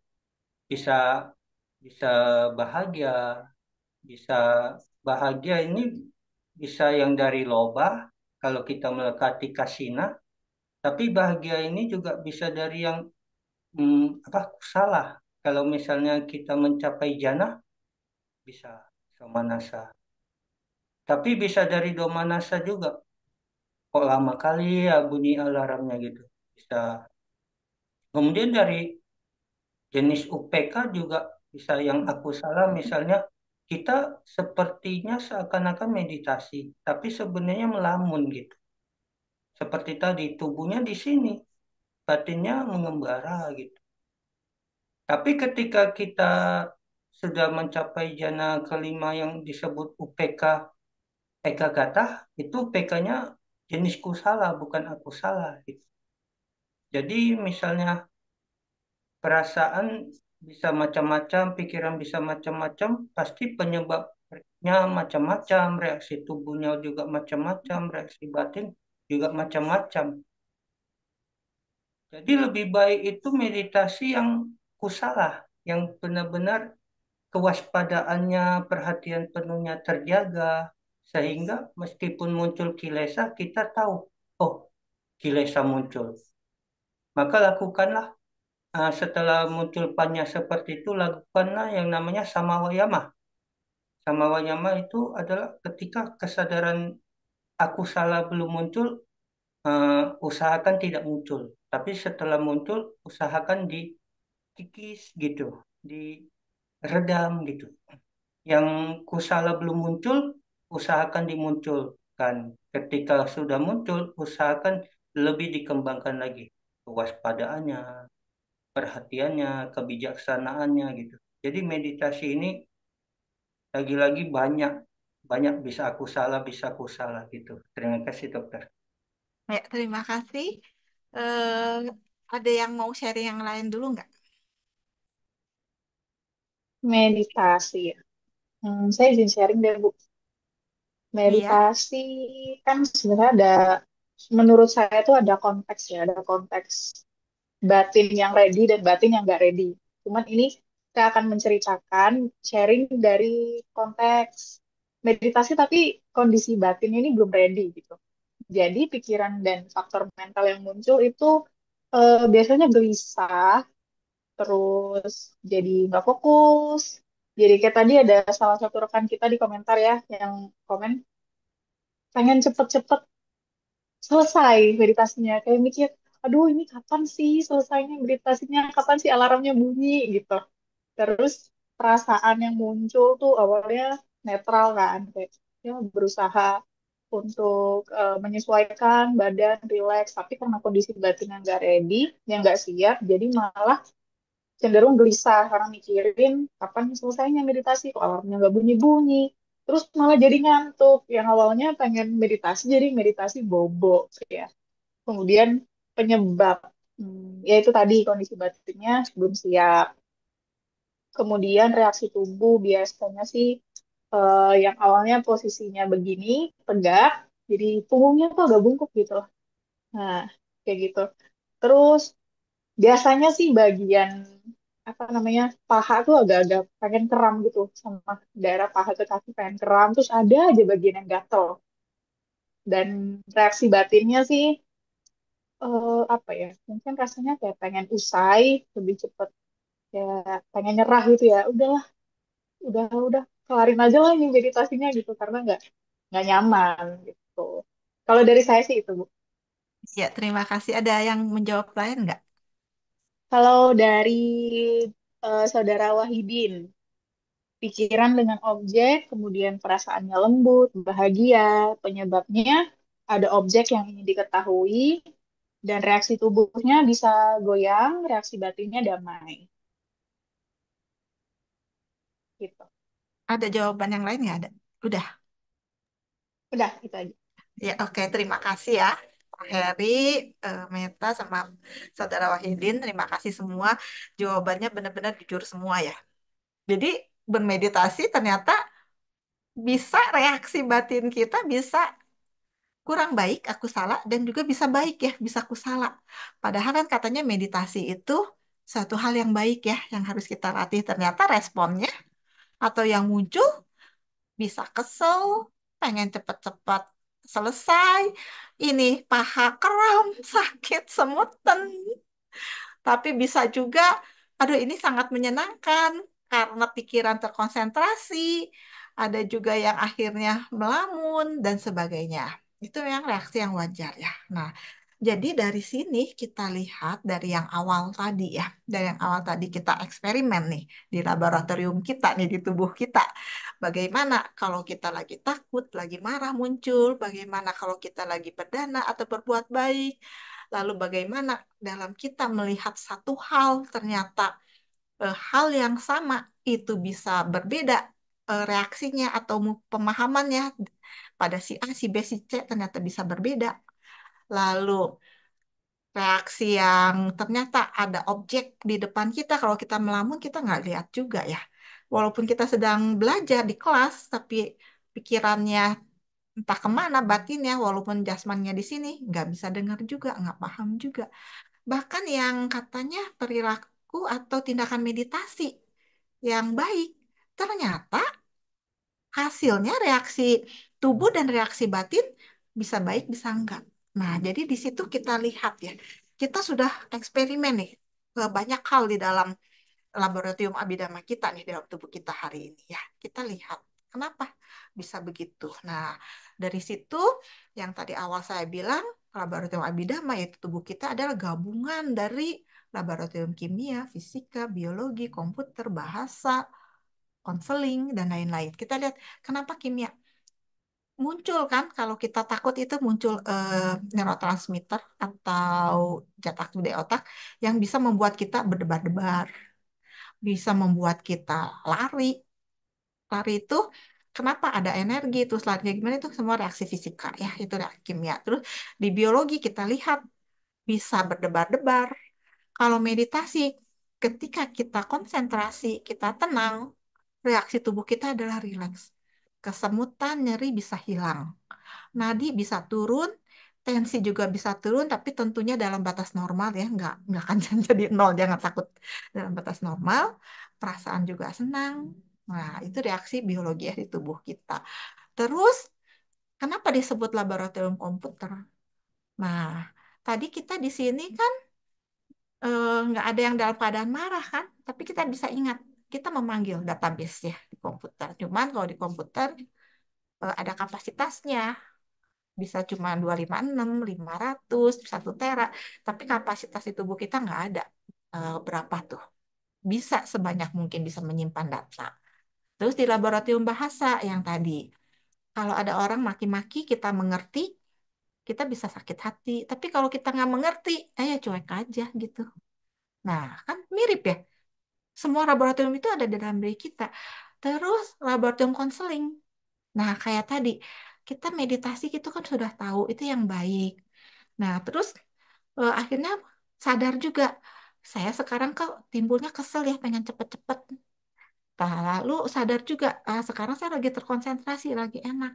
Nah, jadi kita di sini, di laboratorium kita ini, kita bisa melatih diri. Mana sih yang harus saya kembangkan? Bisa dilatih. Lalu, eh, yang salah kognitif, seperti gambar yang tadi ya, gambar orang tua kakek nenek yang berhadapan. Pertama kali karena melihat sekilas kelihatannya dua wajah kakek dan nenek. Tapi ternyata setelah dilihat bukan gambar kakek dan nenek, tapi gambar yang seorang lagi pegang gitar, sekarang yang satunya lagi pegang apa gitu ya. Terus ada lagi gambar wanita di dalam pintu di pintu. Nah, itu kita memperbaiki kognisi di situ. Ini kita dalam tubuh kita, dalam diri kita, setelah kita tahu kita salah mempersepsikan, salah merekognisi, itu kita bisa belajar latihan. Jadi di dalam laboratorium ini kita bisa eksperimen tadi ya, kita bisa belajar, oh reaksinya begini. Setelah kita tahu reaksinya begini, mana yang menguntungkan, mana yang tidak, kita udah tahu. Kalau tadi marah bisa sesak napas, tensi naik, tekanan darah naik, nadi naik, kesel. Kalau meditasinya juga timbul kesel bisa kram, itu yang kurang baik ternyata ya. Jadi kita sudah tahu nih dari eksperimen ini. Tetapi kalau kita tadi membuat kebaikan, respon tubuh kita nyaman, perasaan kita nyaman, walaupun tadi contoh yang berbuat baiknya itu kondisinya kurang nyaman, misalnya lagi di antri dempet-dempetan, tapi karena kita fokus pada pikiran baik, bahwa perbuatan baik, ternyata kita bisa mengatasi kondisi fisik yang nggak nyaman itu, ya seenggaknya jadi netral ya.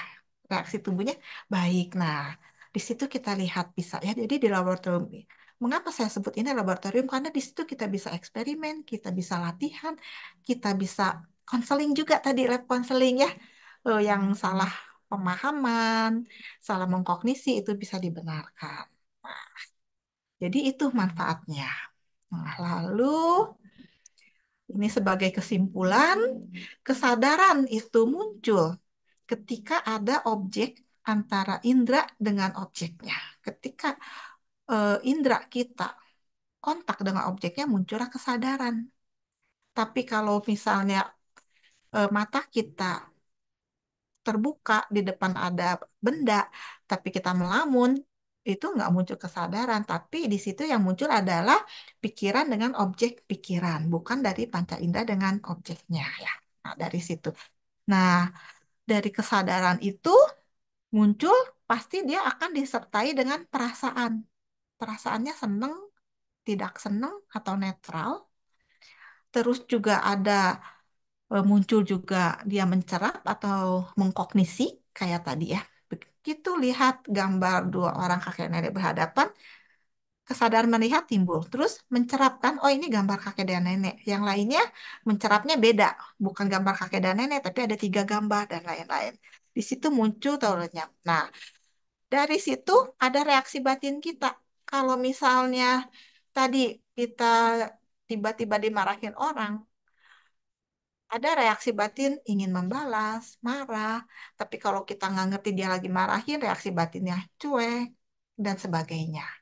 Jadi reaksi batin, perasaan itu muncul karena ada objek dari indera dan pikirannya. Nah, ini juga semuanya mempengaruhi, selain mempengaruhi reaksi batin kita, mempengaruhi fisik kita.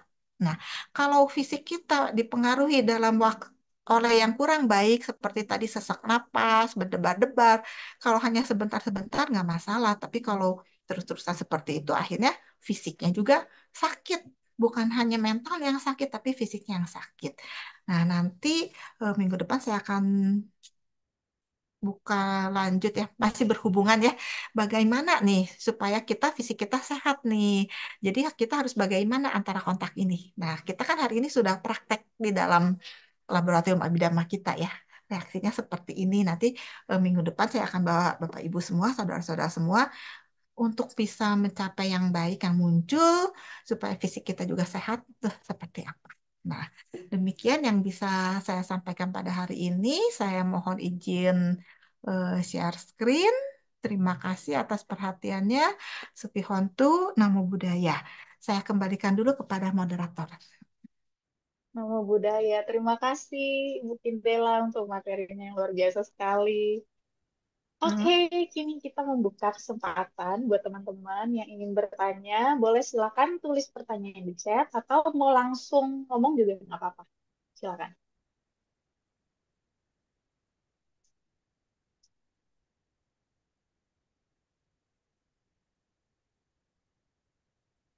Kalau belum ada, mungkin dari saya ada pertanyaan nih. Ya, Ini silakan. titipan dari rekan kita ya. Bu Kindela, gimana kita harus terus mengkondisikan hal baik dimanapun, kapanpun, apapun yang terjadi? Boleh bagi tipsnya berikut. Ya, pertama pasti tadi kenapa timbul respon? Berarti dia ada kontak antara panca indera sama objeknya ya. Nah, kita tadi kan sudah mempelajari tuh semua tuh. Kalau kontak kontak dengan yang tidak baik akan timbulnya yang macam-macam ya.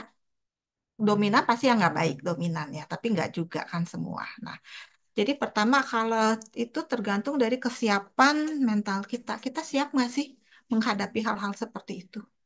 Kalau kita siap, ya sudah, nggak ada masalah. Begitu kita kontak dengan yang baik, timbul reaksi batin atau muncul yang kurang baik, kita akan cepat sadar pasti. Kita akan cepat sadar, kita bisa alihkan supaya bagaimana caranya untuk tidak muncul atau tidak berlalu. Bisa cepat-cepat lepasin. Itu ya perhatian. Tapi kalau misalnya mental kita kurang siap, nggak siap dan kita tahu, dan misalnya suasana itu bisa kita hindarin, lebih baik hindarin dulu aja. Seperti misalnya contohnya dalam suatu perdebatan misalnya ya. Kita melihat ada orang berdebat misalnya. Terus mau ikutan. Tapi kalau misalnya batin kita nggak siap tuh, ya sudah lebih baik jangan ikut diskusi gitu loh. Kalau misalnya kita bisa prediksikan dalam diskusi itu bakal membuat yang nggak enak kayak kita hindarin aja dulu. Tapi memang dalam hidup kita banyak hal-hal yang kita nggak bisa hindarin. Kita nggak bisa hindarin. Nah, lalu bagaimana kalau seperti ini? Tetap eh, jawabannya adalah tetap kita harus latihan, latihan, dan latihan. Kita harus latihan. Latihannya melalui banyak cara. Tadi meditasi bisa. Dalam meditasi ternyata bisa 2 hal ya yang muncul. Bisa kesel, bisa seneng. Nah, di situ kita udah tahu tuh. Nah, dari situ kita latihan tuh. Semakin kita latihan, kita akan semakin pandai nanti. Nah, seperti itu. Ya, silakan. Ji. Oke, terima kasih Bu Kindela untuk jawabannya. Ada pertanyaan lagi dari Koheri, mungkin langsung ini aja, langsung ngomong aja. Silakan. Terima kasih. Eh, nemu budaya Dokter Kindela. Ya. Tanya ya. Kalau dalam Abhidhamma kan kita sudah biasa membahas tentang 89 atau 121 cita, 52 cetasika, 28 rupa gitu ya, serta nibbana gitu. Malam ini yang terlihat berbeda, kita tidak membahas yang seperti itu, tapi kita langsung masuk ke dalam praktiknya gitu. Ini sangat bagus. Yang ingin jadi pertanyaan, saya menyiapkan dua. Yang pertama tadi, tentang objek tubuh itu kan katanya objek yang berupa sentuhan. Nah, itu kan ada tiga unsur, eh, tiga elemen. Itu kan belum dibahas dokter. Mungkin minggu depan atau sekarang bisa gitu. Yang seperti unsur api, udara, tanah gitu kan bisa menjadi objek untuk landasan tubuh. Juga katanya landasan tubuh ini adalah di seluruh tubuh kecuali yang empat tadi, empat panca indera dan batin gitu. Kemudian objek batin juga itu kan bisa cita, cetasika, juga bisa apa, eh, pasad apa, bukan pasada, bagian rupa gitu juga bisa jadi objek, untuk objek batin gitu. Kemudian nanti ada nibbana dan konsep juga. Yang menurut saya konsep ini memang dibutuhkan untuk menjelaskan para mata, karena para mata tanpa konsep jadi nggak bisa mengajar gitu. Ya. Pertanyaan kedua saya, berarti kita bukan ditentukan oleh objek ini baik atau tidak baik, tapi ditentukan bagaimana kita, apakah yoniso manasikara terhadap objek baik dan tidak baik, atau kita ayoniso manasikara terhadap objek baik dan tidak baik. Gitu ya, dokter. Terima kasih, dok. Iya, terima kasih Pak Heri. Yang tadi mengenai objek kulit, itu objek sentuhan itu termasuk dari panca indera ya. Panca indera kan, panca indera kita itu adalah mata, telinga, hidung, lidah, dan kulit. Kulit itu adalah objek sentuhan. Kalau sampai tadi kita mengetahui apakah ini objek padat, cair, nah kayak gitu, itu saya nggak bahas hari ini, itu lebih ke arah meditasi ya. Yang saya bahas hari ini adalah eksperimen kita di dalam tubuh kita ketika panca indera kita menerima sentuhan misalnya yang kurang baik, yang kasar atau yang menyakitkan, reaksi batin kita itu seperti apa. Nah itu. Kalau misalnya sentuhan kulit kita menyentuh objek yang halus, reaksi batin kita yang muncul apa?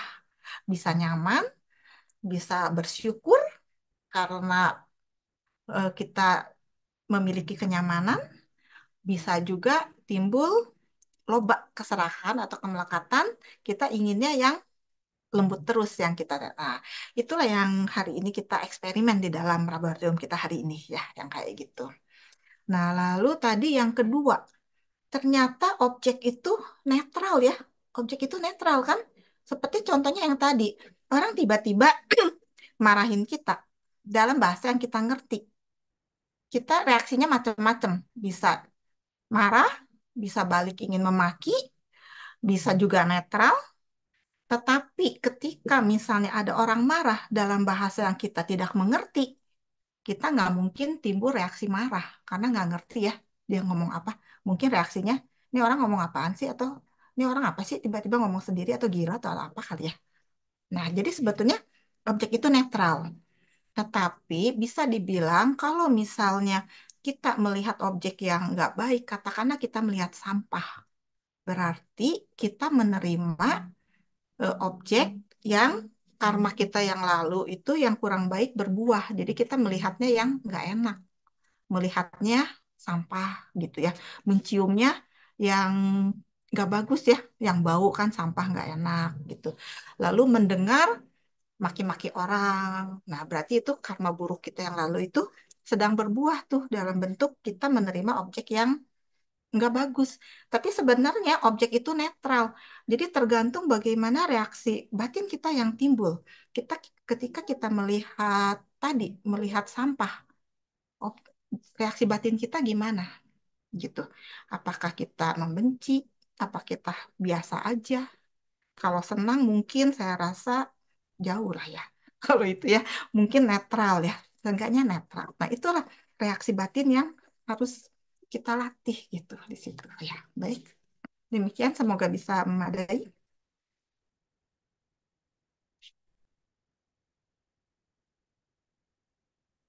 Ya, silakan ada lagi. Oke, baik. Terima kasih Bu Kindela. Untuk pertanyaan selanjutnya ada dari Saudara Wahidin. Oh, lumayan banyak. Saya bacakan pertanyaan yang pertama dulu. Ya, silakan. Bu Kindela izin bertanya, kenapa setelah berbuat baik selalu ada kejadian tidak menyenangkan menyertai? Ya, silakan. Iya, terima kasih. Bisa diperjelas nggak kejadian tidak menyenangkan yang menyertai itu maksudnya seperti apa ya contohnya? Siapa yang tadi Saudara, bertanya? Saudara Wahidin boleh, kayaknya boleh Ah, langsung open mic aja deh, biar lebih jelas diceritain gitu ya. Silakan. Sepertinya orangnya lagi nggak di tempat. mm-mm. Kalau di Soalnya, skip ke pertanyaan selanjutnya aja, Bu. oh silakan. Mm-mm. Ini ada pertanyaan lagi dari Saudara Wahidin juga. Saya selalu diganggu oleh, misalnya, mobil tiba-tiba nyodok masuk ke jalur mobil saya. Adu cepat dan pernah ditabrak karena tidak izin dia masuk gitu. Oh ini apa namanya kejadian yang tidak menyenangkannya seperti itu. Mm-mm. Terus pertanyaannya apa nih?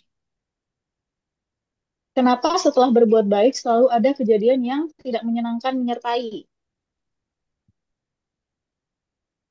Ya boleh. Jadi mungkin pertanyaannya dia habis berbuat baik, tiba-tiba ada apa tuh kejadian menyenangkan ya Pengalaman setelahnya. gitu. Itu berbeda hal ya. Sekarang berbuat baik itu satu hal. Jadi sekarang saudara Wahidin sedang berbuat baik, kebajikan ya, sedang berbuat baik. Nah, setelah berbuat baik, ada hal yang tidak menyenangkan yang menyertai. Berarti ini kemungkinan itu ada karma buruk dia yang berbuah pada saat itu. Jadi dua hal yang berbeda. Nah, cuman kalau lebih diperjelas lagi ya, kejadian tidak menyenangkan yang menyertainya itu contohnya seperti apa gitu loh. Kan bisa aja misalnya sekarang berbuat baik, katakanlah misalnya berdana. Nah, berdana, terus tiba-tiba setelah berdana, tahu-tahu dimaki orang. Misalnya, kamu berdana mungkin pengen kepuji ya, atau pengen apa. Itu kan yang nggak menyenangkan, yang menyertai ya. Nah, itu misalnya contoh nggak tahu seperti itu apa nggak maksudnya. Nah, berdananya sendiri itu dia berbuat baik. Saudara Wahidin berbuat baik berdana sendiri. Nah, tetapi ketika mendengar ada orang yang bilang, kamu berdana pengen dipuji gitu, atau pengen terpandang atau gimana, itu berarti dia sedang menerima buah karma buruk lewat pendengaran, mendengar ucapan yang tidak menyenangkan. Nah, terus reaksinya bagaimana mendengar itu? Itu yang penting reaksi kita gitu lah. Kalau reaksi kita, itu orang gimana ya ngaco atau apa, udah biarin aja. Nah, udah berarti ya. Tapi kalau misalnya ingin membalas, berarti kita membuat karma baru gitu loh. Karma baru dengan pikiran yang penolakan, pikiran dengan kebencian kepada orang yang berkata tidak menyenangkan itu. Ya. Terus tadi apa lagi ya pertanyaannya?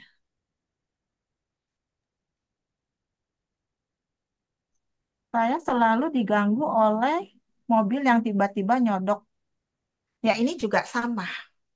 Berarti ada juga yang karma yang kurang baik ya, yang menyertai misalnya kalau kita sekarang mendapat kecelakaan berarti itu adalah karma buruk kita sedang berbuah. Nah, terus kembali lagi respon kita menghadapi itu gimana?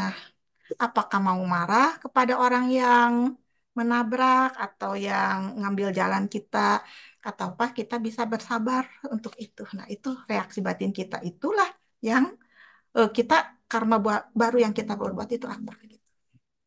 Kalau kita marahin kan berarti kita membuat karma buruk baru. Tapi kalau kita bersabar berarti kan kita membuat karma baik ya dengan bersabar. Ya. Ada lagi? Oke, baik. Terima kasih Bu Kindela untuk jawabannya. Mm-mm. Semoga memuaskan ya, Saudara Wahidin. Oke, kalau pertanyaan dari saya nih. Ya, Jadi Bu, mm-mm. saya cerita dikit ya. Jadi saya lumayan lumayan aktif untuk mengulik tentang emosi marah ini. Saya belajar banyak dari beberapa guru, psikolog untuk mengetahui sebenarnya apakah kita ini manusia boleh marah atau tidak gitu. Nah, kemudian yang akan saya tanyakan ke Bu Kindela adalah gimana caranya kita marah tetapi tetap bijaksana. Reaksi kita itu tidak harus meledak-ledak, tidak harus eh, mengeluarkan kata-kata yang menyakiti orang lain, tetapi kita tetap merasakan itu emosi marahnya, namun tetap bijaksana. Gimana ya, Gus? Iya, terima kasih. Pertanyaannya sulit banget. Iya, betul. Itu tetap butuh latihan. Butuh latihan, jadi pertama kita butuh latihan bagaimana manajemen marah ya dalam diri kita ya. Jadi mungkin kita marah, tetap kita misalnya timbul, kita sadar pada waktu itu saya sadar, oh saya marah. Terus marahnya kenapa?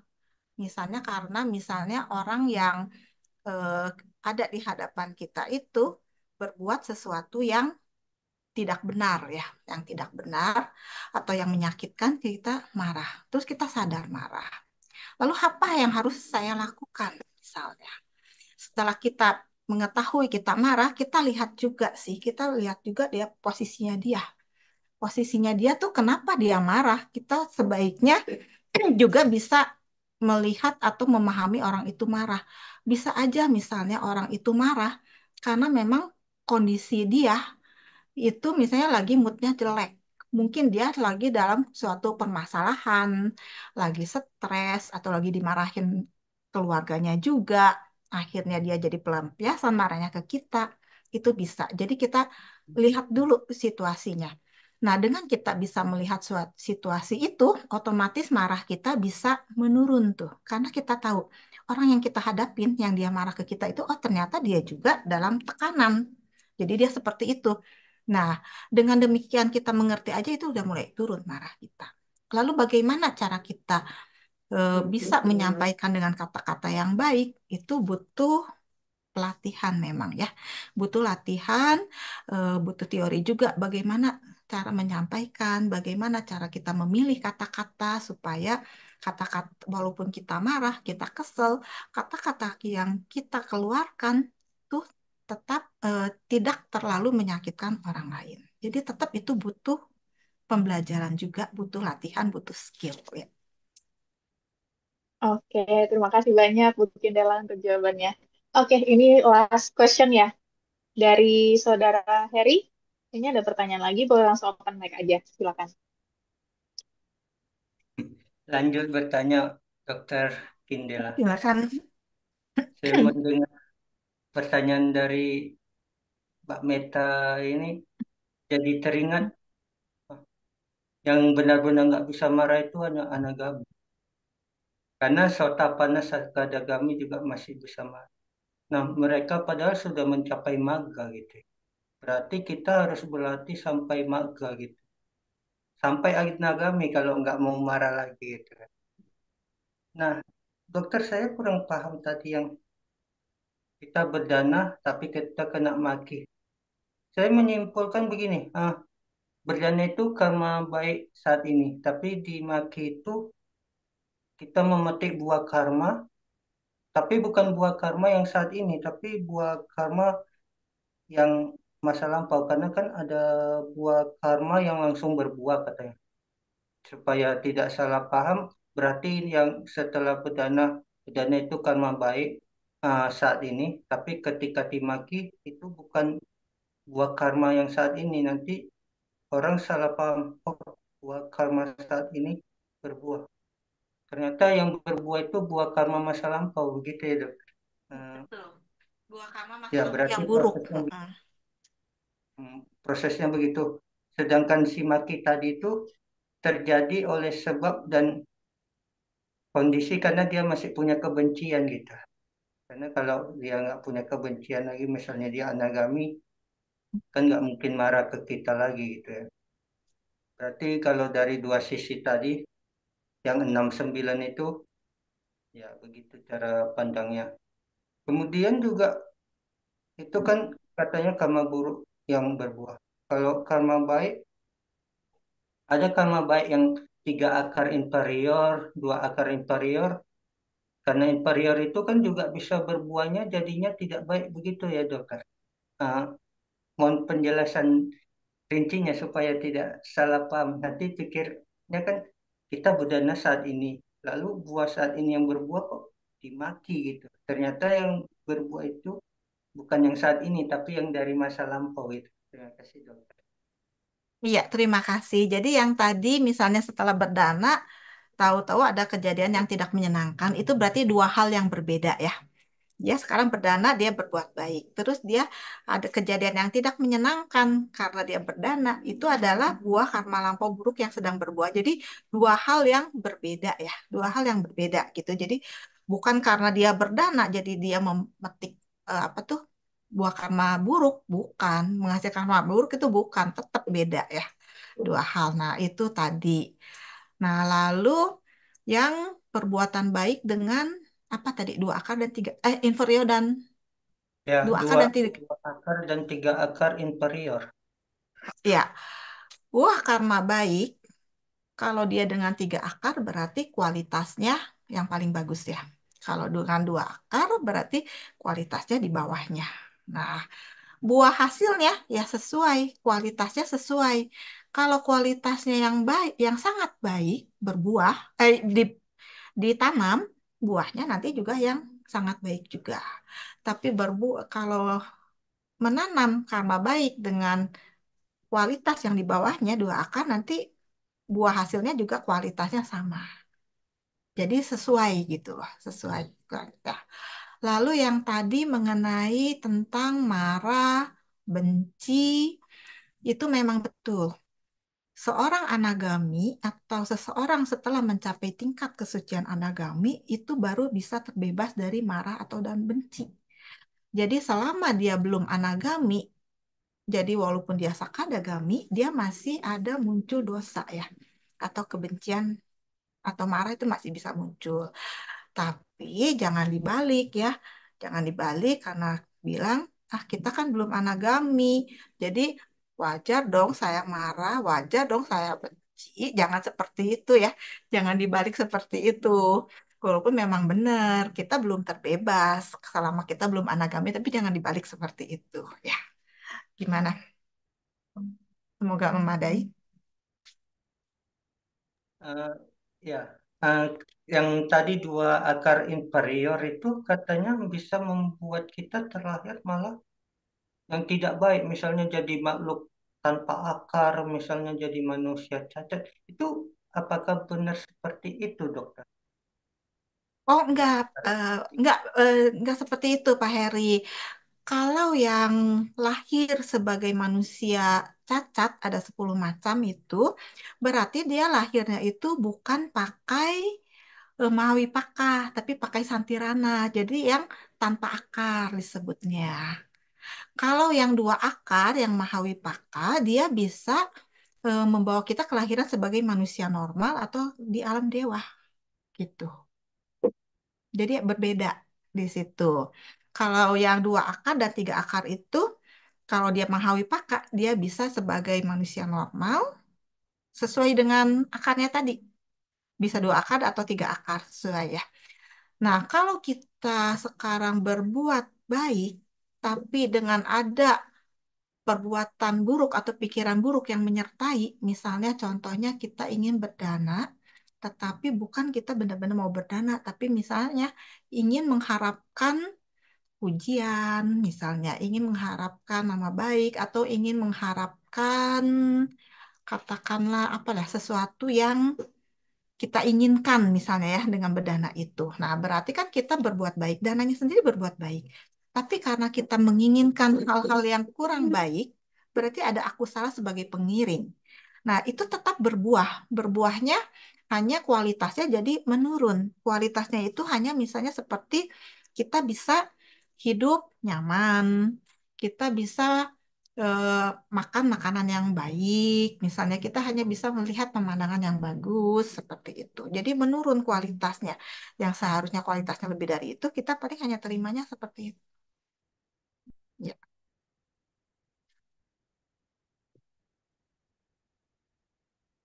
ya bisa ditangkap nggak maksudnya? Jadi kalau di dalam Cita 89, kalau misalnya kita berbuat baik tapi dengan embel-embel yang kurang baik, itu nanti berbuahnya ke ahetuka wipaka gitu. Ahetuka wipaka itu adalah misalnya objek penglihatan yang baik, objek pendengaran yang baik, itu aja, nggak ada. Dan itu nggak ada akar ya, ahetuka. Tetapi kalau misalnya kita berbuatnya tulus, nggak ada embel-embel menginginkan apa, itu akan membuahkan kita ke yang baik. Jadi kalau nanti di kelahiran kembali, kalau yang tulus itu kita bisa lahir ke sebagai manusia atau dewa. Kalau manusia atau dewa. Tetapi yang tadi dengan embel-embel itu, memang itu bisa menyeret ke yang kurang baik. Kalau pas muncul yang kurang baik ya, pas waktu terakhir, eh, pas kematiannya.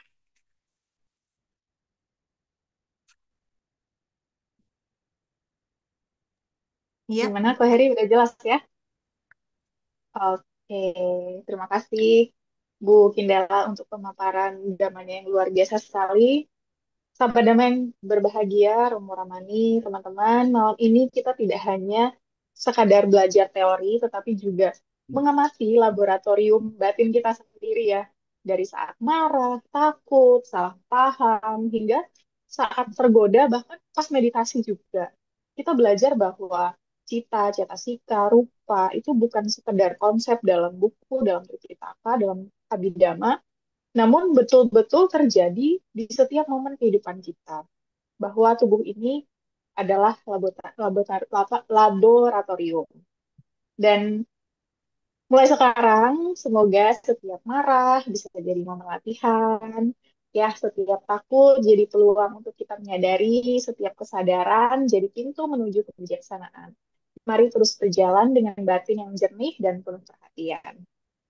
Baik, selanjutnya, marilah kita bersama-sama merenungkan Dhamma pada malam hari ini dengan melafalkan Patidana.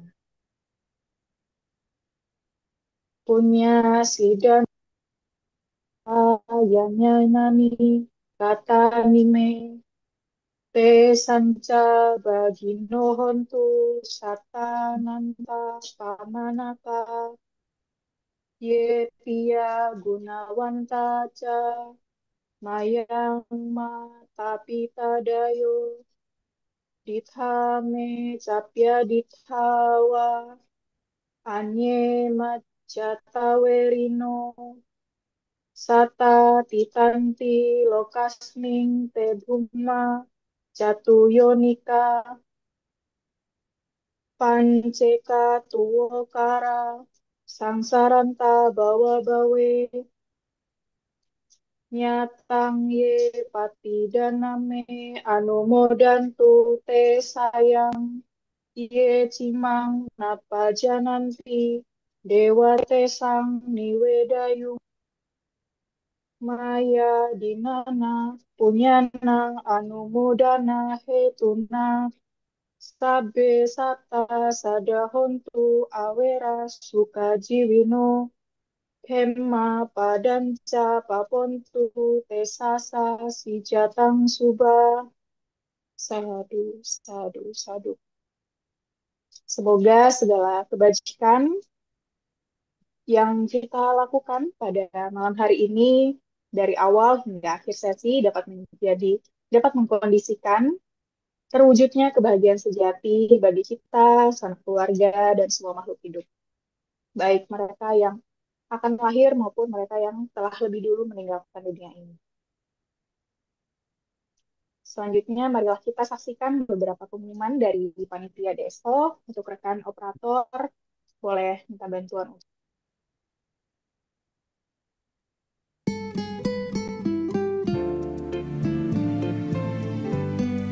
untuk perdana. bisa melalui rekening Yayasan Surya Dharma Indonesia Jaya, dan ikuti terus dengan Sang Kaca Online. Selanjutnya ada di hari Kamis tanggal 10 Juli. Ini materinya luar biasa sekali, jadi teman-teman disarankan sekali untuk hadir ya.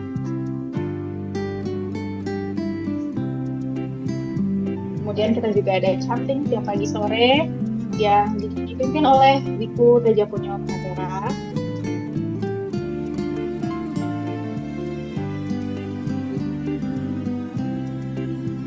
Dan buat teman-teman yang ingin mengkoleksi batik dari langsung saja di kontak Instagram Batik Kinara Kinari dan Facebook Batik Kinara Kinari. Batiknya bagus-bagus. Oke, untuk informasi up-to-date kumpulan jadwal dana online itu bisa diakses di www.kalianista.info. Baik, sebelum kita tutup acara pada malam hari ini, marilah kita melakukan penghormatan kepada Buddha Dhamma dan Sangha Sang Triratna dengan memanjatkan Parita Nama Kata Patah. Arahang Sabdo Bhagawa Buddhang Bhagawantang Abhiwademi Swakato Bhagawata Dhammo Dhammang Namasami Supatipanno Bhagavato Sawaka Sanggo Sanggang Namami. Sadu, sadu, sadu. Baik, terima kasih teman-teman Sedharma, terima kasih rekan-rekan operator, dan tentunya terima kasih juga kepada Ibu Dr. Hindela atas penggambaran damai yang luar biasa sekali. Saya sangat kagum dengan analogi laboratorium batin yang sangat luar biasa sekali ini untuk pembelajaran kita, latihan kita, ya. Semoga setiap ilmu dan inspirasi yang kita terima pada malam hari ini dapat kita jalankan dalam kehidupan kita sehari-hari, agar batin kita menjadi lebih jernih dan lebih matang lagi. Sampai jumpa di sesi DSO berikutnya. Saya Meta Tama Ganda Puspita undur diri. Mohon maaf apabila ada kesalahan. Satyoto, selamat malam. Namo Buddhaya.